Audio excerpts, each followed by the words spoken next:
संघनन के विभिन्न रूपों के अंतर्गत हमने ओस, due, first, fog, mist, smog आदि का अध्ययन किया। आज हम क्लाउड्स या बादल का अध्ययन करेंगे। रुद्रोष्म प्रक्रिया द्वारा वायु के ठंडा होने तथा उसके तापमान के औसंक बिंदु से नीचे गिरने के कारण बादलों का निर्माण होता है। देखो रुद्रोष्म प्रक्रिया क्या होती है, जैसे ही हवा ऊपर उठती है, हवा जैसे ही ऊपर उठेगी, ऊपर उठ के क्या होगी, क्योंकि यहाँ पर प्रेशर क्या होगा, कम होगा और फैलेगी तो उसके आयतन में प्रसार होगा। आयतन में प्रसार होने के कारण हवा क्या होगी, ठंडी होगी। इसे रुद्रोष्म प्रक्रिया कहा जाता है। तो इसके कारण वायु के ठंडा होने या फिर तापमान के औसंक से भी नीचे गिरने के कारण बादलों का निर्माण होता है। ये अपेक्षाकृत क्या होते हैं, अधिक ऊंचाई पर क्षोभ मंडल में निर्मित होते हैं।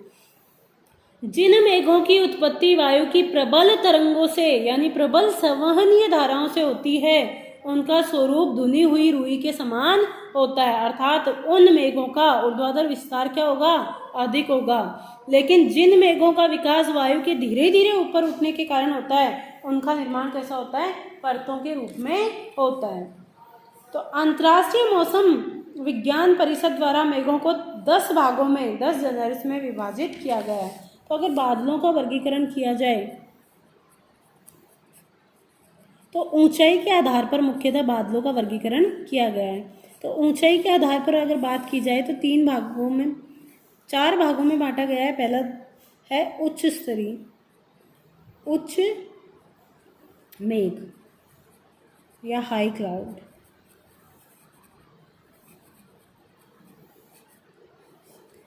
दूसरा है मध्य मेघ, यानी जो अपेक्षाकृत ना तो अधिक ऊंचे और न ही नीचे, जिसको अपन बोलते हैं middle cloud, MEDI, medium cloud. फिर है उच्च स्तरीय या उच्च मेघ, इसको हाई क्लाउड। एक विकास के आधार पर ऊर्ध्वाधर विकास वाले बादल, यानी जिनमें अपेक्षाकृत ऊर्ध्वाधर विस्तार जिनका क्या होता है, अधिक होता है।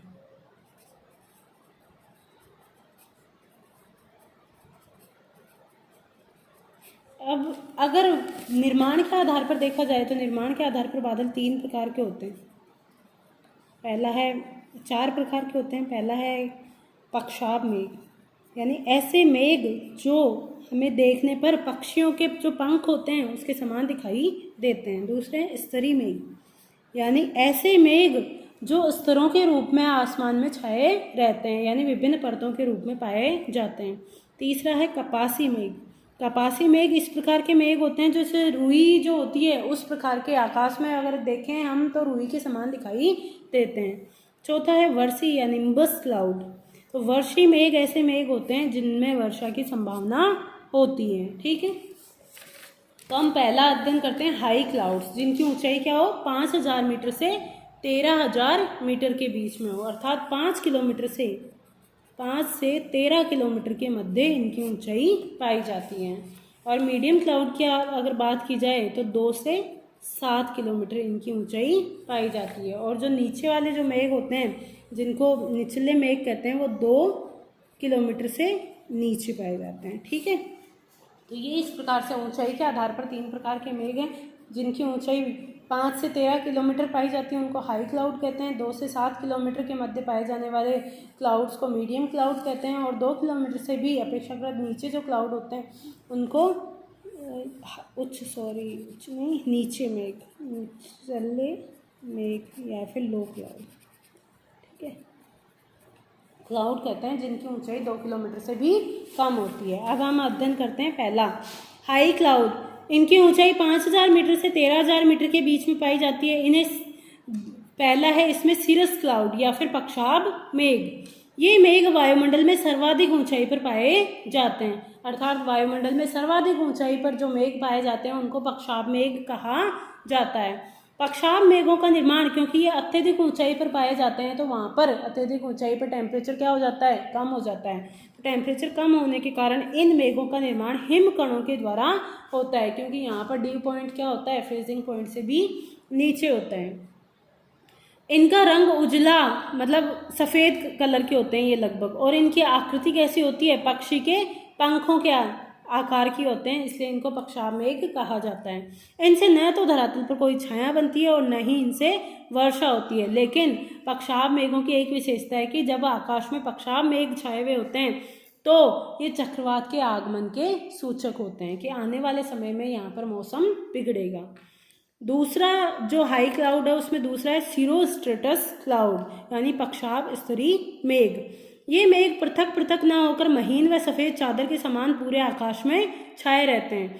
इन मेघों की सीरोस्ट्रेटस क्लाउड की एक विशेषता होती है कि इनके द्वारा सूर्य, दिन में सूर्य व रात में चंद्रमा के चारों ओर एक प्रभा मंडल, जिसको हैलो कहते हैं, उसका निर्माण होता है। और चंद्रमा और सूर्य के चारों तरफ जैसे ही हम प्रभा मंडल देखते हैं तो हम कह सकते हैं कि यहाँ पर चक्रवात आने वाला है, आने वाले समय में यहाँ मौसम खराब होने वाला है।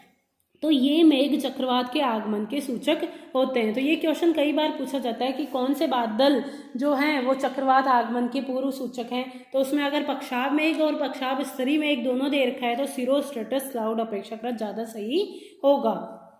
और कौन से ऐसे बादल हैं जिनके द्वारा चंद्रमा के चारों तरफ हैलो का या प्रभामंडल का निर्माण होता है, तो वो है सीरोस्ट्रेटस क्लाउड। तीसरा हाई क्लाउड में तीसरे आते हैं पक्षाभ कपासी मेघ, सीरोकोलुमिनस क्लाउड्स। ये मेघ लहर चिन्ह रिपल्स के रूप में दिखाई देते हैं। रिपल्स यानी उर्मिकाएं, जैसे कि हम मिट्टी में देखते हैं, अगर आप देखते हो कि धीमी गति से मिट्टी चलती है तो उस प्रकार से उसमें लहरें सी अपने को दिखाई देती है। तो इस प्रकार के जो जब आकाश में हमें लहर चिन्ह दिखाई देते हैं तो वो पक्षाभ कपासी मेघ होते हैं। इनमें कपास के ढेर जैसे बादल भी रहते हैं, ये भी छायाहीन होते हैं। इन्हें मैक्यूरल स्काई मेघ भी कहा जाता है। ठीक है, तो मैक्यूरल क्लाउड्स किन्हें कहा जाता है? पक्षाभ कपासी मेघ को। अब है मीडियम क्लाउड्स या मध्यम ऊंचाई वाले बादल। तो वे मेघ जिनकी ऊंचाई 2 किलोमीटर से 7 किलोमीटर के मध्य होती है उनको हम मीडियम क्लाउड्स के नाम से जानते हैं। तो मीडियम क्लाउड्स में मुख्यतः आ गया कौन सा? एल्टो स्ट्रेटस। देखो एल्टो जहाँ पे भी आ जाता है वो है मीडियम क्लाउड्स, ठीक है। और सीरस जहाँ पे भी आ गया वो है हाई क्लाउड्स, ठीक है। तो ये सीरो जो है ये हाई क्लाउड्स की पहचान है, एल्टो जो है वो मिडल या मीडियम क्लाउड्स की पहचान है। और तो एल्टो स्ट्रेटस और एल्टो जो है वो कॉलुमनस। तो एल्टो स्ट्रेटस यानी इन मेघों की, स्ट्रेटस यानी स्तरीय मेघ, यानी ये वे मेघ हैं जो 2 से 7 किलोमीटर के मध्य पाए जाते हैं। इनका रंग भूरा मुख्यतः नीलाभ, ये जो एल्टो स्ट्रेटस क्लाउड है उनका रंग नीलाभ लिए हुए होता है। और जो एल्टो कॉलुमनस क्लाउड है ये भूरे रंग के या श्वेत रंग के बादल होते हैं। आकाश में ये बड़ा ही मनोहर दृश्य प्रस्तुत करते हैं। अब है लो क्लाउड्स, यानी जिनकी ऊंचाई 2 किलोमीटर से भी कम होती है। तो लो क्लाउड्स में स्ट्रेटो कॉलुमनस और स्ट्रेटस क्लाउड्स और निम्बो स्ट्रेटस क्लाउड में आते हैं। तो पहला हम जिन्हें भी बादलों के आगे निम्बो लग जाता है वो ऐसे मेघ होते हैं जिनके द्वारा वर्षा होती है। तो स्तरीय कपासी मेघ या फिर स्ट्रेटोकोलुमनस क्लाउड, ये बड़े बड़े गोलाकार चपटों के रूप में, ऐसे लगता है जैसे रुई बिखेर रखी हो आकाश में, तो स्तरों के रूप में रुई बिखेर रखी हो तो उनको स्ट्रेटोकोलुमनस क्लाउड कहते हैं। इनसे भी वर्षा नहीं होती। स्ट्रेटस क्लाउड ये कुछ ऊंचाई पर होते हैं और कोहरे की तरह आकाश को ढक लेते हैं। और निम्बो स्ट्रेटस क्लाउड, इनका रंग गहरा भूरा होता है। ये वर्षा लाने वाले मेघ होते हैं। इनकी सघनता के कारण धरातल पर अंधकार छा जाता है और इनसे काफ़ी अधिक वर्षा होती है। तो वर्षा लाने वाले 2 क्लाउड्स मुख्यतः होते हैं, एक तो निम्बो स्ट्रेटस क्लाउड, एक निम्बो कॉलुमनस क्लाउड। तो निम्बो स्ट्रेटस क्लाउड का निर्माण तब होता है जब कौन से शीतोष्ण कटिबंधीय चक्रवात में मुख्यतः उष्ण वाताग्र का आगमन होता है। तो उष्ण वाताग्र की सारे क्या होती है, जो गर्म हवा होती है वो धीरे धीरे ऊपर की ओर जाती है। तो धीरे धीरे ऊपर की ओर जाने के कारण स्तरीय वर्षी मेघों का निर्माण होता है। और जैसे ही जो कोल्ड फ्रंट आएगा, कोल्ड फ्रंट के पास में कौन से मेघों का निर्माण होगा? निम्बो कॉलुमनस, क्योंकि उसमें जो हवा होगी वो तीव्र गति से ऊपर उठाई जाएगी। तो तीव्र गति से ऊपर उठने के कारण निम्बो कॉलुमनस क्लाउड का निर्माण होगा और उनसे मूसलाधार कम समय वाली वर्षा होगी। अब है ऊर्ध्वाधर विकास वाले मेघ। इन मेघों की ऊंचाई आधार से शीर्ष तक 18 किलोमीटर तक होती है। यानी ये ऐसे क्लाउड्स होते हैं जो कड़ाई के आकार के या निहाई के आकार के होते हैं। इनका ऊर्ध्वाधर विकास यानी धरातल से लेकर इनका जो आधार होगा वो धरातल के निकट होगा और ये बहुत ऊंचाई तक क्षोभमंडल में पाए जाएंगे।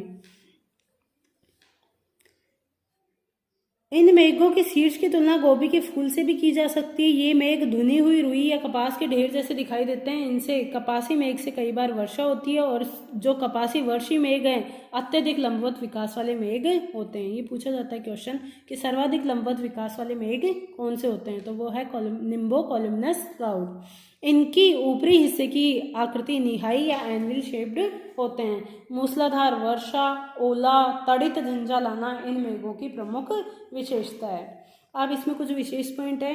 कपासी मेघ तथा कपासी वर्षी मेघों को निचले मेघ में शामिल किया जाता है। जिन मेघों के साथ निम्बो लग गया वह जो मेघ होते हैं, क्लाउड होते हैं, वो वर्षा लाने वाले क्लाउड्स होते हैं। तो कुछ महत्वपूर्ण विशेषता, जिन मेघों के साथ सिरस लग गया या सिरो लग गया वो मुख्यतः हाई क्लाउड्स होते हैं। जिनके साथ एल्टो लग गया वो मुख्यतः कौन से होते हैं, मिडिल क्लाउड्स या मीडियम क्लाउड्स होते हैं। और जिन क्लाउड्स के साथ निम्बो या निम्बस लग गया वो मुख्यतः वर्षा लाने वाले मेघ होते हैं। तो अब हम इनकी अगर बात की जाए तो हायर क्लाउड्स में मुख्यतः 3 प्रकार के क्लाउड्स आ गए। अगर बात की जाए तो पहला हो गया कौन सा, सिरस क्लाउड। दूसरा हो गया एल्टो यानी सिरोस्ट्रेटस क्लाउड।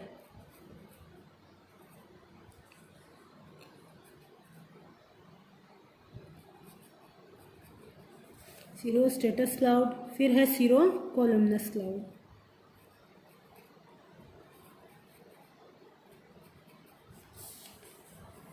फिर है मुख्यतः इसमें 3, मध्य मेघ में 2 आ गया, एल्टो स्ट्रेटस, एल्टो स्ट्रेटस और एल्टो कोलुमनस। ठीक है। और निचले मेघ में मुख्यतः कौन कौन से मेघ आ गए, कोलुमनस क्लाउड आ गए। कौन कौन से, पहला है स्ट्रेटस, स्ट्रेटो कोलुमनस। दूसरा है निम्बो स्ट्रेटस,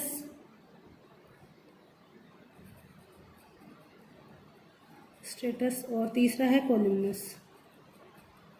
और इसके अंतर्गत मुख्यतः आ गया निम्बो कोलुमनस। तो इस प्रकार से टोटल अगर मेघों की बात की जाए तो 3, 2, 5, 6, 7, 8, 9, 10 प्रकार के मुख्य क्लाउड्स हो गए।